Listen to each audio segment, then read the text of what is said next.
Here we go. Okay, good morning, everybody. Welcome to Decoding the Code, the course on Rambam's Mishnah Torah. And to start with today, we're going to start with a little bit of an introduction on Rambam's life, who Rambam was, and why we care. Hold on a second. Someone is trying to get into the Zoom, I think. Oh, no, they're okay. And why we care about Rambam's Mishnah Torah and why we're teaching, why we're taking a class on Rambam's Mishnah Torah. Now, for those of you who took the Golden Age of Spain class that just ended, this is a natural progression from the Golden Age of Spain class. We ended with talking about Maimonides and talking about Rambam and talking about the after effects, the Maimonidean controversies. There were 3 Maimonidean controversies after one took place at the end of Rambam's life, and 2 more. One took place about 100 years after he died, and then another one more recently, like even as recent as the 19th century. There's always a Maimonidean controversy, and one of the things we're going to talk about during this course is why was Maimonides, why was Rambam such a controversial figure? Now, when I say Maimonidean controversy, what do I really mean? When I say Maimonidean controversy, I mean that his books were not only excommunicated, he and his books were not only excommunicated, they were burned. Okay, they were burned originally. Okay, hold on a second. Let me just pause this for a second. Okay. So we talked about his books actually got burned, and there were a couple of different theories as to why his books got burned, like who caused them to get burned. There are some theories. The Dominican friars who were living in northern France were the ones who ultimately burned his books.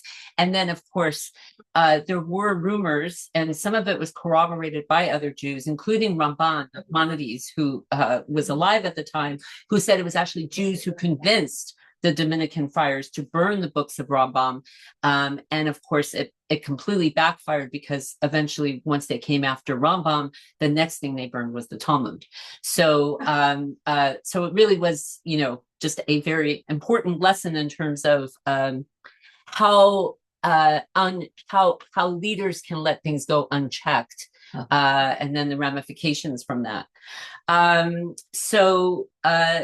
But what was so controversial about Rambam, about Maimonides, that Jews would even think Mela burning the books, but even putting him into cherem? And we're not going to go into all of the details now, but for those of you who took the course, we understood from the Golden Age of Spain that one of the repercussions, the Golden Age of Spain really represents the most, up until that point, the most creative, productive period of time in Jewish history, up until we get, till modern times, until, the 19th century. And when I say productive, of course, the Talmud is a completely creative and productive output created by and authored by Jews.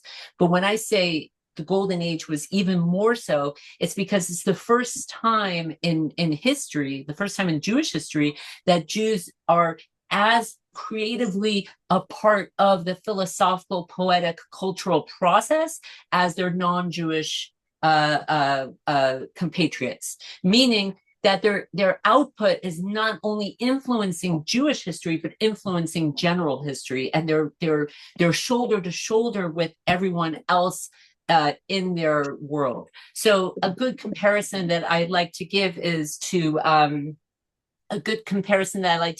Rabbi Sacks, because Rabbi Sacks, of course, has a huge influence on the Jewish world, and is also recognized outside of the Jewish world as being a major thinker and cultural intellectual philosopher. And one of the ways that Rabbi Sacks was able to do that, of course, is that Rabbi Sacks not only had the halakhic and Jewish credentials, but he also got his PhD in philosophy, and he was part of the philosophical intellectual dialogue going on at the same time while he was alive. Another comparison between Rambam and Rabbi Sacks is that Rabbi Sacks did everything that he could in his life in order to make his writings and his thinking accessible to everyone.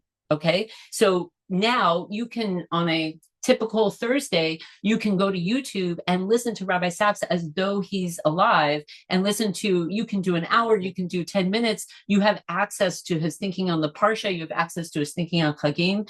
And of course, he utilized the technology of his time. Rambam did the same. Rambam utilized the technology that was available in his time to make the things that he thought were important for everybody to know accessible. Okay, which is one of the reasons why we can have a class like this, where we can access some of his most deep and philosophical ideas in a way that we wouldn't be able to, let's say, if we wanted to study Talmud, or if we wanted to study another Jewish text. He deliberately made the things that he thought were important accessible. And so almost 1,000 years later, we can access it to today, until today.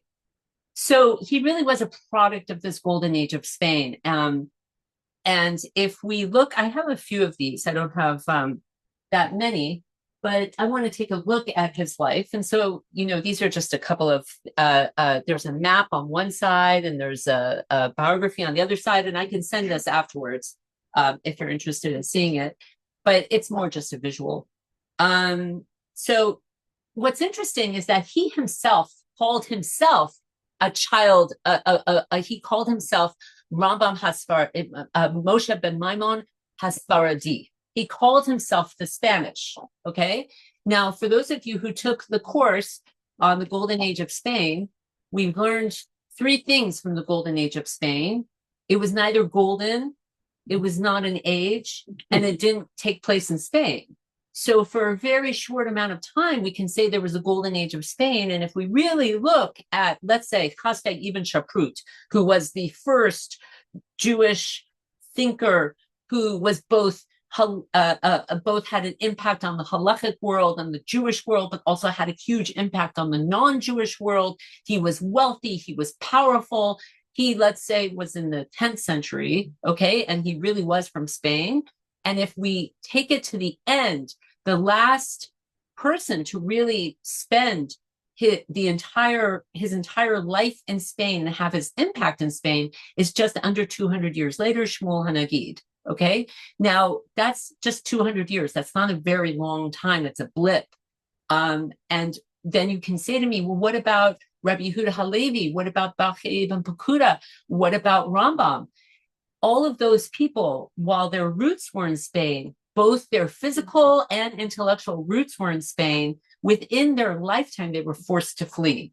Okay, and we won't go into all the historical reasons why they were each forced to flee, but even Ramban, Nachmanides, who spent his entire time in Spain, already was under Christian rule and was also forced to flee a number of times. And so it's a short-lived period. And if you look at the map of Rambam's life on the back of this page, you see he was born in Cordoba, right? So he was born in Al-Andalus. He was, by the time he was 20, he had already published books in philosophy and published books in science, not Jewish books. He had already published books in the cultural, philosophical realm of his time. But by the time he was 20, he was already on the run. Ended up in Fez, ended up in North Africa, and then ended up all the way stopped for a short time in Israel and ended up in Egypt. So he spent the majority of his life outside of Spain, and yet called himself Hasfaradi. He called himself the Spanish. Because why would he call himself the Spanish? Because that was his credential. That was the we learned in the class, it was short-lived, but the impact of being Hasfarad was much more influential than being the Egyptian or being the Baghdadi at that point. Why was he on the run at such a young age? So why was he on the run at such a young age? So let's take a look a little bit at his life on the other side. And so he was born in 1138 in Cordoba. which, by the way, I will always say, and some of you may have heard this already, I will always say that he was born in 1135, because when I was growing up in Los Angeles, there was the mother of one of my friends. She was this very welcoming, her name was Ahuva Warnick. She was this very welcoming person. And she would have these great big Shabbat meals. And she would always say, "You'll always remember where I live." She lived at 1135 Crest Avenue. She said, "You'll always remember where I live because it's the year Rambam was born." So way back in junior high and high school, that's it. Like I didn't even know who Rambam was, but I knew that he was born in 1135. And so it was terrible to find out that she moved to 1138. But that's just what scholars think now. I'll always think he was born in 1135. But and there's also a machloket as to when he died. Some people say 1204. Some people say he lived till 1220. What? Also where he lived. Where he lived, there's I mean, he ended up in Egypt, but they, there is his kever in Tiberia. So, I don't know what happened there. I can't tell you the details there. By 1148, he was forced to flee Cordoba. Now, why was he forced to flee? We're not going to go into the whole history of Spain, but if you remember, the Christian Visigoths controlled Spain until about the 8th century. And who took over? The Muslims. And that's what led to the stability for the Muslims, at least, and for Spain in general, and for the Jews for a short amount of that time. It led to wonderful stability. The Muslims were able to conquer Spain because of mercenary troops called the Berbers. The Berbers were in North Africa, and the Berbers were they were first to the party in terms of military strength, but they were late to the party in terms of Islam. And so they got paid by the Umayyads to become part of the Muslim military force that forced the Christians for the first time out of parts of Europe. And with the Berbers, the Muslims and the Umayyads, they were able to conquer almost all of Spain, which at the time was unheard of. There'd never been I mean, Islam was not that old, but there'd never been an Arab foothold in any part of Europe. So that's why Spain is such an interesting place, because you have the Christian and Islamic influences, and of course the Jewish influences as well. At the time when Rambam was alive, you can go to Spain now. I'm sure some of you have taken trips, and you can find gravestones that are written in Arabic, Hebrew, and Latin, which just gives you a sense of what was called the conviviencia. The convivial, there was a period of time when you had this kind of interfaith utopia. It's often it's often too overly glorified. Toby, can you open the door and let I'm glad you made it. There are chairs over there. So there was this period of time of conviviencia where all of these people were in one big melting pot and really interacting with each other. I can ask you one reason why there was this conviviencia. Why was there this time? So the Muslims took over. Why did it lead to this time when people were really in cultural, intellectual communication with each other? There's one reason. What? Because the Muslims allowed it. The Muslims allowed it, but how did they allow it? How did they allow it? Language. Through language? What language? Arabic, exactly. So Spain and the rest of Muslim lands, but Spain was really the first place where you had, for the first time for Jews, they were not singled out for being Jewish. They were singled out as second-class citizens for being non-Muslims. But guess who else were non-Muslims? Christians, Zoroastrians, pagans. They were in the same boat as everybody else. And so this was the first time that Jews were not singled out because they were Jewish, like the Christians did.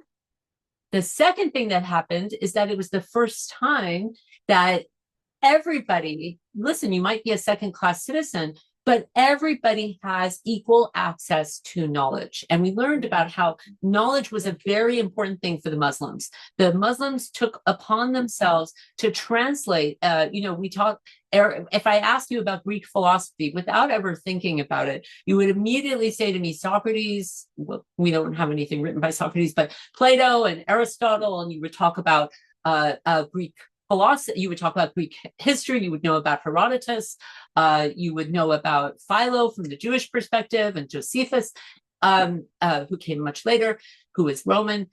That doesn't matter. But if I talk about Greek things, you know automatically a lot about Greek ancient history and Greek ancient culture. That culture was dead for hundreds of years. The reason it was revived and the reason we have it until today is because the Muslims took upon themselves to translate all of this Greek culture that was still existing, that they could still find in manuscript form, and they translated it into Arabic. So now you didn't have to be a Greek speaker or understand Greek to have access to all of this knowledge. And this is what the Muslims, the Muslims built the first libraries in Alexandria and in Baghdad. And they thought of themselves as the storehouses of knowledge, of the font of knowledge. This was not happening in Christian lands. In Christian lands, even if you were Jewish, and even if you were Christian, if you were just a regular plebeian peasant or even a nobleman, you were completely cut off from learning. And why were you completely cut off from learning? Because only the church fathers and the monks and the priests had any access to learning. And all of that learning, all of that Christian learning was in what language? In Latin, right? And so nobody spoke Latin, nobody wrote in Latin unless you were part of the intelligentsia, and only the church leaders were part of the intelligentsia. So the Jews, while they might have been literate, they could read Hebrew and Aramaic, they were not reading Latin. And so they were completely cut off. If they were in Europe living under Christendom, they were completely cut off from knowledge. Not so in Muslim lands, and furthermore, not just for Jews. Okay, so Christians also prospered in Muslim lands in terms of culture and identity and knowledge. And so you had this wonderful kind of boiling, a cultural melting pot, but it was short-lived. And how is it short-lived? Toby, I'm sorry, there's another Vivian who's trying to get in. Sorry, Toby, for making you the door woman. She's trying to get around this way. So why was it short-lived? Eventually, the Christians reconquered. We have the Reconquista. So eventually, the Christians reconquer Spain and start to make roads and other. Mainly, they reconquer Spain. Mm-hmm. But before they even get there, before the Christians are able to regather and reconquer the whole area, those Berbers who I told you about, they become Balei Chuba. Okay, those Berbers, they convert. They don't convert. They're already Muslim, but they reconvert to Islam with fervor. And they look at what the Umayyads have done. And while we look at it and we see equality and knowledge and access to learning, they see a big mess and they see an erosion of Islamic principles. Okay, and so they re-establish Islam in a fanatical way in Spain. And so there are two Berber tribes. There are the Almohades and another one, the name I just flew out of my brain. That happens sometimes. But these two fanatical Berber tribes, they don't reconquer Spain because Spain is already in the hands of the Muslims. They re-Islamify it. And Rabbi Yehuda Halevi is one of the victims of it, and so is Rambam's family. And for the first time in centuries, Rambam's family is forced to leave Spain, okay? And they're forced to be on the run because of these, it's a long way of answering your question, Liz, but don't worry, that was the plan, was to get into it. It was the first time that for a couple of hundred years, they were forced to leave.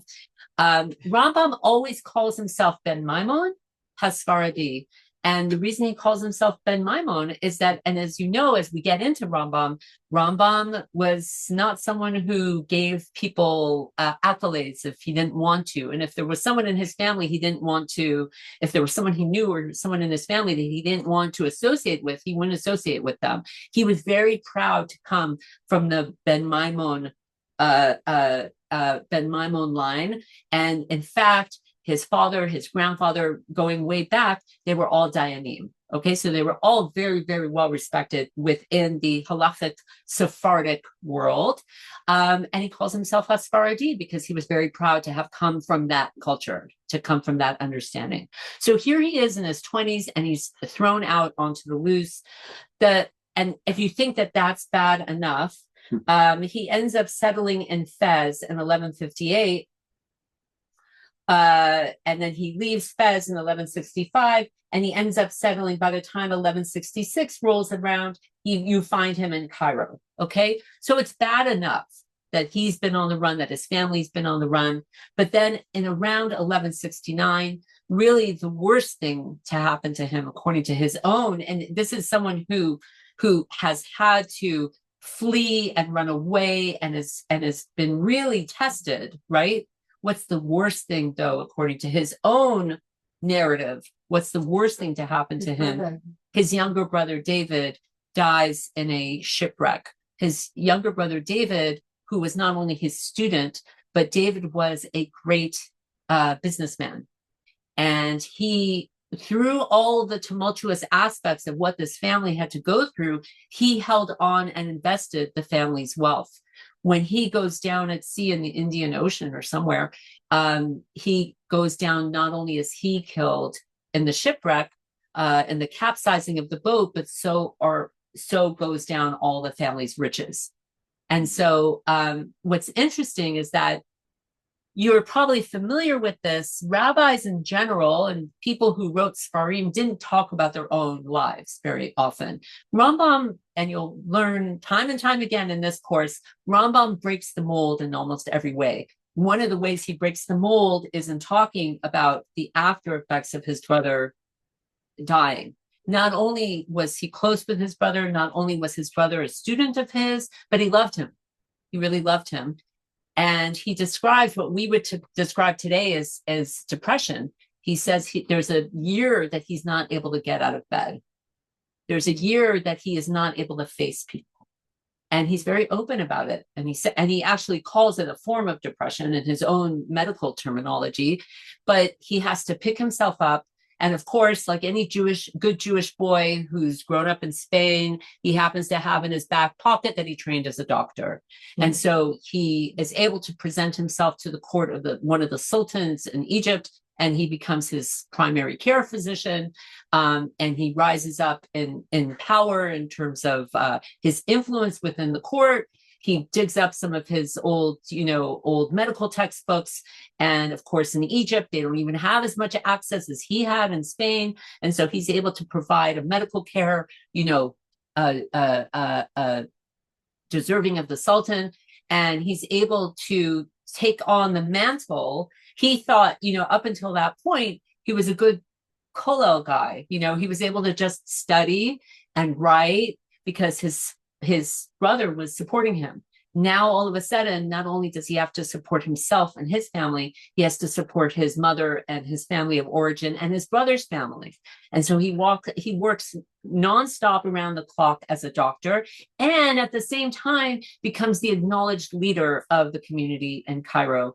And so he talks also in its own biographical narrative, talks about having not a moment to himself. And that even on Shabbat, his court is completely filled with people who want to talk to him and ask him questions related to philosophy, related to science, related to halakha. But he's happy to be busy. I don't know.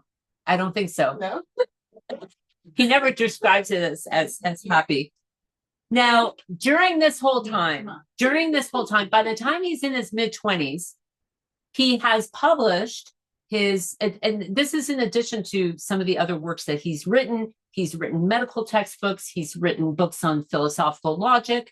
and books that are not related at all to Judaism. And at the same time, he's part of the Sheilot and Shuvot, the Shutim culture of the time. He's answering questions and he's writing answers all the time. Like there are books and books just on his responsa. But through all of this, and if this isn't enough and your head is not spinning enough, through all of this, he's on the run and in his mid-20s publishes Perush al Mishnah, his commentary on the Mishnah. Okay? He gets that published, and for anybody who knows me well, what language does he publish that commentary on? A commentary in? Arabic, exactly. He publishes that in Arabic. Then in midlife, towards the end of his life, midlife, he ends up publishing, and here I have it, he wrote it over a decade. He publishes Mishnah Torah, okay, which is the subject of this course. What language does he publish Mishnah Torah in? Hebrew, exactly, Hebrew. It's the only major work, other than some letters, that he publishes in Hebrew. The first thing we're going to try to address is, why does he do that? Why does he publish his halakhic work in Hebrew? Before we get to it, though, at the end of his life, what book does he publish? The famous one, More Nivuchim, Guide of the Perplexed. Okay, Guide for the Perplexed, Guide of the Perplexed. What language does he publish Guide of the Perplexed in? Arabic. Okay, and if we talk, we're going to put Perush al Mishnah. Those are his three most famous works. We're going to put Perush al Mishnah. We're going to put, by the way, in the midst of it, we also have Sefer HaMitzvot, the book where he delineates which are the 613 mitzvot, and I'm going to be referring to that during the class as well. But if we put all those books aside, the two books I want to focus on are the two books that he considered to be his greatest works: the Mishnah Torah, the Code of Law, and More Nivuchim, Guide of the Perplexed. Yes. So you say on the outline that it's Judeo-Arabic. So is it Arabic with Hebrew letters? Exactly. So Jews write their major works in what's called Judeo-Arabic, which is just Arabic in Hebrew letters. And it's not exactly Yiddish because it's not a separate language. It's still Arabic, but it could be, I don't know Judeo-Arabic very well, but it could be that there's some utilization of Hebrew words, but for the most part, it's authentically Arabic, just written in Hebrew letters. What's the difference with Aramaic? The difference with Aramaic. So Aramaic is, Aramaic, Hebrew, and Arabic are all Semitic languages. Aramaic is older than especially the Hebrew that we speak today. It's sort of the mother of Semitic languages. They all are right to left. And they all have, what's unusual is that, as opposed to Indo-European languages, they have what's called binyanim. We translate that loosely as tenses, but it's not really tenses. It's the way words are built and the way verbs are built. So for instance, in Hebrew, I believe that we have 5 to 6 active, existing binyanim. Arabic has 12. So that's why if you ever want to learn Arabic, you will have an easy time learning Arabic insofar as the fact that naturally from Hebrew, you understand 3-letter roots, you understand how to build tenses, you understand how to take a 3-letter root and make it past tense and make it active and make it reflexive, which is something you have to understand in Arabic. So you would be off the bat understanding something that most language speakers don't know before they enter a Semitic language, but then you'd have to learn another 6 binyanim. So if you're already having trouble with the 6 that we have in Hebrew, add to that another variation on that, and you'll have a really, really good time. But if you're an Aramaic speaker, it's a really good question from the point of view of Jews were able, because they had Aramaic, they were able to very easily take on Arabic, right? So in the last class, the first person we learned about was Saadia Gaon in the 10th century. So he grew up in Egypt, but he then went to Baghdad, and the Jews in Baghdad were mainly writing in Aramaic. So he writes in Arabic, but it's very easy for him to communicate back and forth in Arabic between Arabic and Aramaic.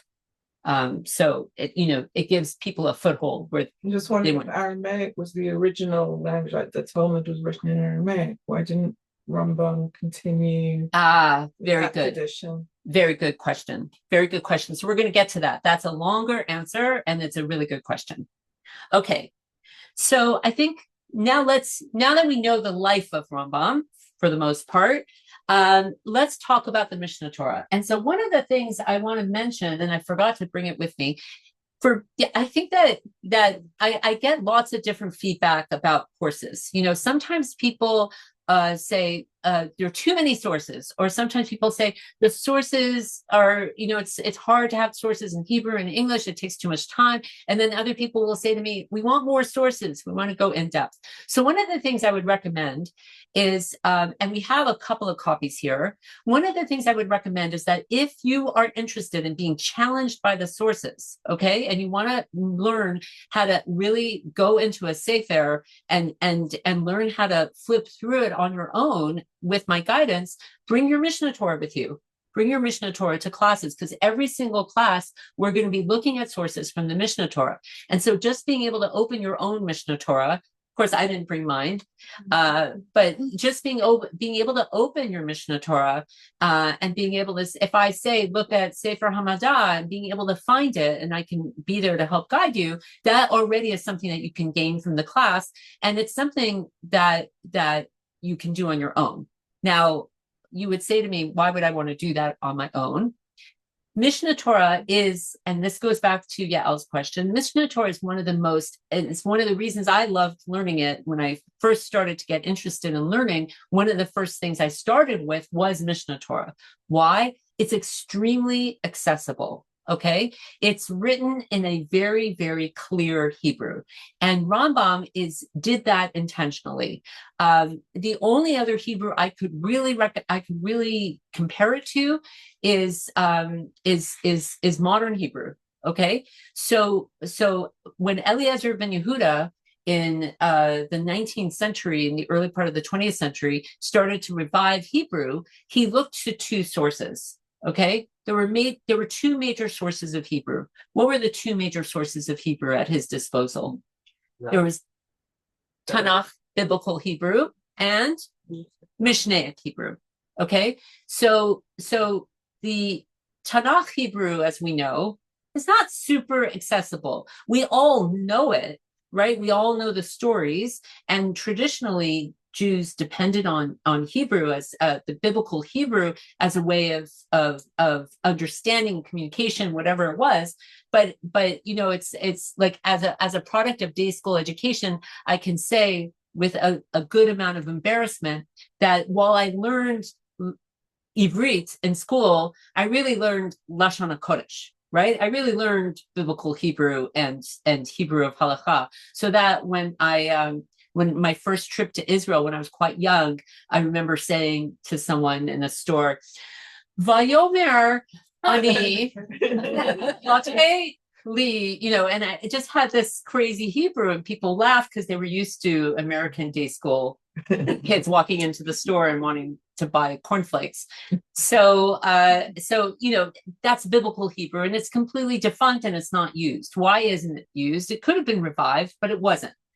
The rabbis, in writing the Mishnah, in copying down the Mishnah that had always been transmitted orally, took great pains to write it in a kind of Hebrew that was more accessible. So Rabbi Yehuda HaNasi, Judah the Prince, who lived around the year 200, when he and his students sat down to actually write down the Mishnah, they deliberately wrote it in a language that could be much more accessible and much more understandable than, let's say, biblical Hebrew or Aramaic. Even though everybody was speaking Aramaic at that time, Rabbi Yehuda HaNasi had the foresight to say, not everyone is always going to be speaking Aramaic, but we can depend on the fact that people are always going to have access to Hebrew. Now, of course, there are words today that are Hebrew that are not Hebrew, right? We have plenty of Aramaic. Mashkanta, Arnona, those are Aramaic words. So Aramaic has been shoulder to shoulder with Hebrew for millennia for Jews, and we use it interchangeably without even realizing it, right? Like B'siyata Dishmaya, it helps that Aramaic also sounds kind of Yiddish. So those words stay with us, and nobody ever said, except at Hebrew University when they're trying to come up with words for, you're not. It used to be that in early Israel, if you wanted to call someone, you would say litalpen, right? Until those people at Hebrew University said, no, it's lit kasher, like you can't use a word that's loazi, you can't bring in a word that's loazi into our pure modern Hebrew, but people still say, what? That failed. Yes, that failed. No, we say lit kasher. My dad used to say litalpen. So it works to a certain extent. So we had this so going back to Eliezer ben Yehuda, he could depend on two different types of Hebrew, biblical Hebrew and Mishnaic Hebrew. But he, like Rambam, coming almost 1,000 years earlier, saw the value in using Mishnaic Hebrew. And that's what Rambam really promotes, which is focusing Mishnah Torah not writing it in Arabic, not writing it in Aramaic, but writing it in Hebrew. I want to talk for a moment about why the Mishnah Torah is such an unusual code of halakha. Okay, that's what the Mishnah Torah is. It's a code of halakha. First of all, what is a code of halakha? What do I mean when I say a code of halakha? So we know that there are books and books, 24 volumes to Shas, 24 volumes to the Babylonian Talmud. And it's vast, right? The Jerusalem Talmud is much, much shorter. There's not the same number of volumes. I'm not sure if there's a Jerusalem Talmud on everything that there's a Babylonian Talmud on. And there's certainly things that there's Jerusalem Talmud on that there aren't Babylonian Talmuds on. But let's just say we've got volumes and volumes of this massive work, right? This reminds me of a story that's told about Rabbi Soloveitchik, but it's actually not about Rabbi Soloveitchik. And I think I've told this story in this class before, which is, bottom line, if you want to paskin halakha, if you want to decide on a halakhic decision, you want to decide whether this chicken is kosher or not, or this dish that you made, is it kosher? Some milk came into it and you're not sure, is it still kosher, or is it basari still, or whatever. You have a halakhic question and you want to paskin on it, posik, lafsik. You want to understand it. You want to understand what the situation is. Would you ever go and decide to look it up in the Talmud? No, you wouldn't, because you wouldn't even know where to start, right? You'd most probably go to ChatGPT, or you'd ask a rabbi. But today you probably go to ChatGPT. Okay.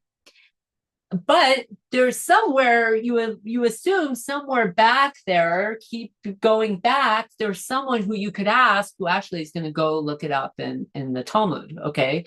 But even today, most rabbis are not going to look up your questions in the Talmud. Where are they going to look it up? They're going to look it up in the Shulchan Aruch. What's the Shulchan Aruch? The Shulchan Aruch is a code of law, okay? Written by Rav Yosef Karo in the 16th century. And what did it do? It basically took everything that's in the Talmud and said, nobody can look up all these things in the Talmud. I'm going to take it all and I'm going to summarize it into 4 volumes. And those 4 volumes are going to deal with different aspects of life. And so we're going to have one volume just about Shabbat and Chagim, like what you can do, what you can't do. I'm going to have one volume just about kashrut, because those are like the number 1 questions, right? So that's just basically taking all of the Talmud and distilling it so that it's accessible, so that we can understand what are the conclusions. And of course, we know the Talmud didn't end with the Talmud. The Talmud has layers and layers and layers of generations of poskim. Poskim are people who make halakhic decisions, usually rabbis, but not every posek is a rabbi, and not every rabbi is a posek. So I call them poskim. We have generations of poskim who have layered and layered decisions that either were considered universal decisions or decisions that were related to their communities. Okay, so when Rabbi Yosef Karo is sitting down to summarize, he's taking out a lot of the debates. He's taking out the stories, he's taking out the debates, and he's saying, what's tachlis? But you still have to learn that, right? So if you are a rabbi, what does it mean to be a rabbi? If you're a rabbi in Israel, you get smicha. And what's smicha? Smicha means that you have passed the rabbinical exams to understand all of these books about halakha, and that you are baki enough, you are good enough at it, you are fluent enough in it to be a posik, to make halakhic decisions. That's what smicha is. That's that certification. Okay. Now the story about Rabbi Soloveitchik. At some point, Rav Soloveitchik, his wife was in the hospital. And the reason I know this story isn't about Rav Soloveitchik really is because my teacher who taught me Mishnah Torah, Yitzchak Twersky, told this story about a different rabbi, and Rav Soloveitchik was his father-in-law. Mm-hmm. So we know it's really not about Rav Soloveitchik, but I don't remember who that original person was. So I'm going to say it's Rav Soloveitchik. So he and his son are home, and Rav Soloveitchik's wife is in the hospital. And so it's the first time he and his son have had to manage the house on their own. And they enter the kitchen and they don't know what's going on, but they figure, okay, well, it doesn't matter. We can use the same dish towels, and I don't know what this sponge is or this sponge is, but really it's okay if we do this, and the dishwasher, we can just use it this and this. And they start using the kitchen the way a halakhic person would use the kitchen. Thank God his wife returns and she looks at the kitchen and she cries and she says, what happened here? It's like a cyclone hit. What happened here? And the Rav says to her, don't worry. According to your Adea, according to the Shulchan Aruch, according to the Gemara, you can do this and you can do that. And we did this and we did that. And she said, you and your Adea are going to trafe up my kosher kitchen. Yeah. And so that story is so emblematic, right? Because at the end of the day, there are people who love to learn. There are people who are really good at giving halakhic decisions based on learning. And there are people who don't love learning and they want to know tachlis, what do I do? What do I do? What's the practicality? And so that's where a halakhic code comes in. Before Rambam, there were people who attempted halakhic codes, okay? There were people who took the most famous example is the Rif, Rabbi Yitzchak Alfasi, who lived in the 11th century in Baghdad. And the Rif took everything in the Gemara, which is already massive, right? If you think about it. He took everything in the Gemara. He took out all the stories. The stories are called Agadatot, or sometimes we call them Midrashim. All those fun stories that we really like to learn, he took them all out. So meaning he took all the fun out of the Gemara. And he took out most of the machlokot, not all of them, but he took out most of the debates. Every page of Gemara, people are disagreeing. He took out a lot of the disagreements and he distilled it so that at the back of every Talmud, if you have a regular edition, we call it the Vilna edition, if you look at the back, you will see the Rif's code, okay? While the Talmud is this big, this thick, his code is this thick, which tells you he did a good job, right? He narrowed it down so that if you don't want to break your head on all of these pages of learning and debate and this and that, you could very easily just look at the back and get everything that you need to know. Okay, so he did that. Now, that was popular. People liked it. And there were people like him who did something similar where they just tried to compress. Rambam was not satisfied with that. Rambam felt that the first thing you'll notice if you get your own copy of Mishnah Torah, the first thing you notice is that while the Rif and while other codifiers went in the order of the Talmud, so let's say the Talmud that we use usually starts with brachot. And so if you have a code, it starts with brachot. And then after brachot, it goes to Shabbat.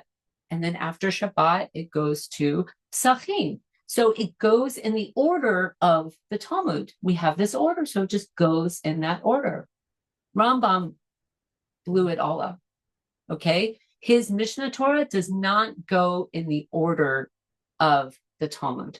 The first book of the Mishnah Torah is not called Brachot. It's called Sefer Hamadah, the book of knowledge. And the second book in Rambam's Code of Halakha is not called Tractate Shabbat. It's called Sefer Ahava, the book of love. Okay, so right from the bat, we see that Rambam took this millennia old way of categorizing Jewish thought and just blew it up. So now you're getting a sense as to why people got the Mishnah Torah and were like, what is this? Because they couldn't recognize it. Not only did he break everything up into these new volumes, within each volume, he included very organized chapters. And within each within each volume, he includes organized books, and they go in a logical order. When I say logical, what do I mean by logical? I mean yours and my logic. Not if you're a rabbi and you're looking at this is all out of order. But if you're you and me and you want to sit down and you want to learn some Jewish law, it totally goes in the order that you would think it should go. And it's revolutionary because nobody had ever done this before. I'll give you an example. Tshuva.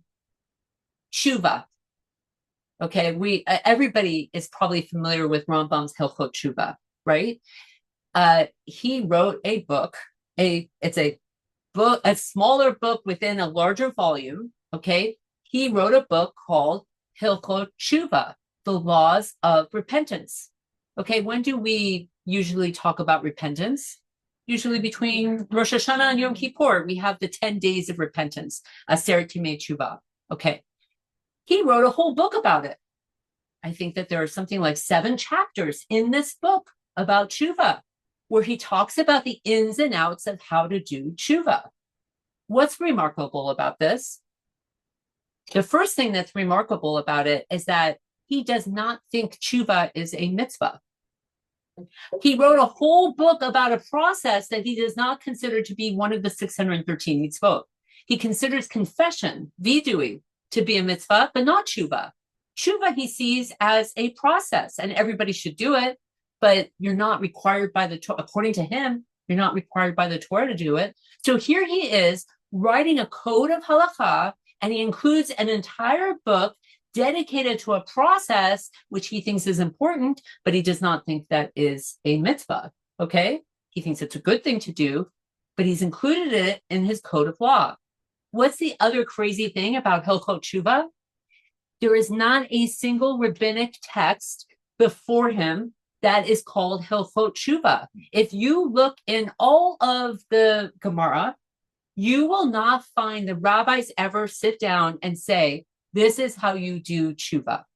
Okay? You'll find rabbis who say, really, you should be thinking about your actions, and you should be doing this. And of course, we've learned Pirkei Avot, like, how to live your life and all of those kinds of things. But you never have a systematic approach to the idea and the concept of tshuva. Now, everyone sitting here and on the Zoom probably thinks that's crazy, right? Tshuva is such a major part of our year. In fact, Rambam says that the idea of doing tshuva is an obligation, not a mitzvah, not a biblical mitzvah, but it is an obligation on each and every one of us all year. He doesn't even connect it to Rosh Hashanah and Yom Kippur. And here we are, we're like tshuva people. We're like, as soon as Elul starts, we're like, we got to do tshuva. He says this is a year-long process. And in fact, he's the first person to really say this is a process.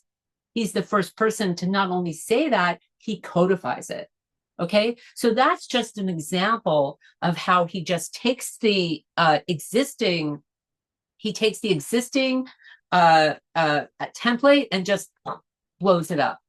And I've had and so now to just explain why I'm teaching this class, I had the great privilege to be a student of Yitzhak Tversky. He was both professor at Harvard and also Towner Rebbe at the end of his life, actually. And he wrote, I didn't bring it with me, but he wrote the greatest book, I think, on the Mishnah Torah called An Introduction to the Code of Maimonides, published by, I believe, published by Harvard University. And in that book, we're going to be using that book as our guide. In that book, he delineates 5 ways in which Maimonides' Mishnah Torah, Maimonides' code of law, was revolutionary. The first way was form, okay? Form, and I put it on the sheet here. Form is in terms of what I described to you.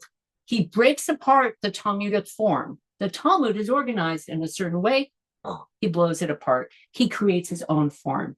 Scope, the limits to which the almost seems limitless number of topics he's willing to cover, like tshuva. The Talmud never talks about tshuva, and yet he has a whole category dedicated to tshuva. That's just one example. So the scope. One of the great things about the Mishnah Torah is we know that he did not give himself any limitations in terms of the topics that he would cover. So that when he doesn't cover a specific topic, that also speaks volumes because his scope is so vast. So that if there's a discussion about Hanukkah and he leaves out something that we think of as an integral part of Hanukkah, then we have to ask why. Okay, so that's an interesting aspect of scope.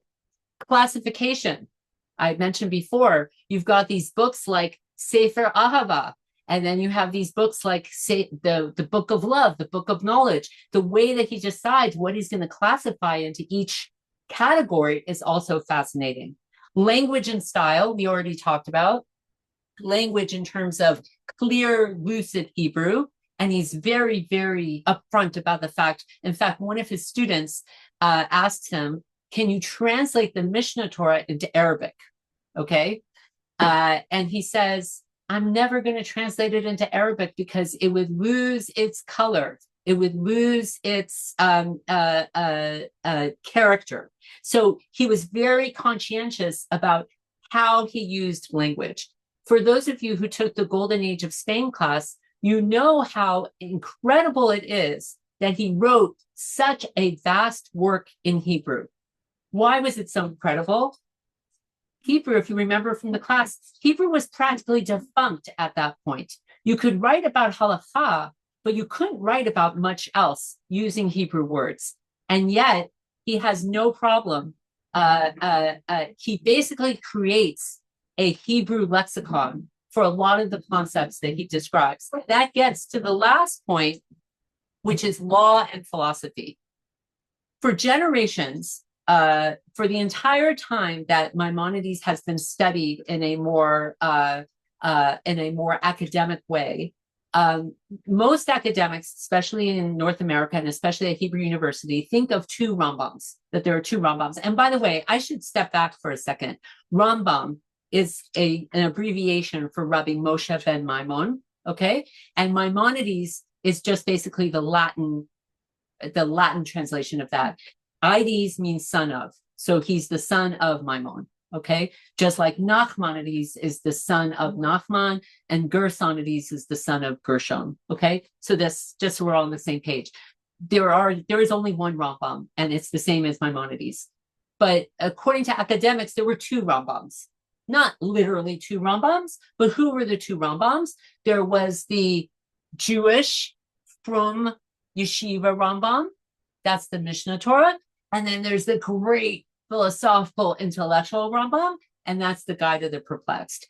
And that this is still, to this day, although it's losing steam, this was always the way that Rambam was perceived, both by academics and in the Beit Midrash. In the Beit Midrash, and until really the last century and a half, you wouldn't even find Rambam in a Beit Midrash. But if you walk into a Beit Midrash today, what will you find? You will find the Mishnah Torah, right? And if you walk into a library at Harvard, what are you going to find? You're going to find Guide of the Perplexed. Are you going to find Mishnah Torah at Harvard? Now you will, because of Professor Twersky, but not at Hebrew U probably. And if you walk into a Beit Midrash today, you're not going to find, at Midrash and Lindenbaum maybe, but most places not. So, there's this bifurcation of Rambam, and Professor Twersky, his main aim, and he really influenced a whole school of thought, is that those Rambams are one and the same. Why do we care? You could say, so teach a Guide to the Perplexed class. Why do we care? Why do I want to teach this class? Because one of the things the journey I want to take you on is to show you that Rambam's essential philosophical ideas are brilliantly integrated into his halakhic code. And so he is really the first Jewish thinker to combine law and philosophy, and to show that if you are a thinking, intellectual, intelligent person, then that has a place in your halakhic practice. And if you're an orthopraxis type person, if you're a halakhic person who enjoys keeping halakha, then philosophy and philosophical ideas should be integrated in your halakha, and that they're one and the same, and that they aren't separate. And that's what we're going to be learning in Mishnah Torah. So Mishnah Torah is very deceptive because it's easy for the most part. It's much easier than picking up Rashi. It's much easier than picking up a Sefer. You'll see when you pick up Mishnah Torah, you don't need complex Hebrew.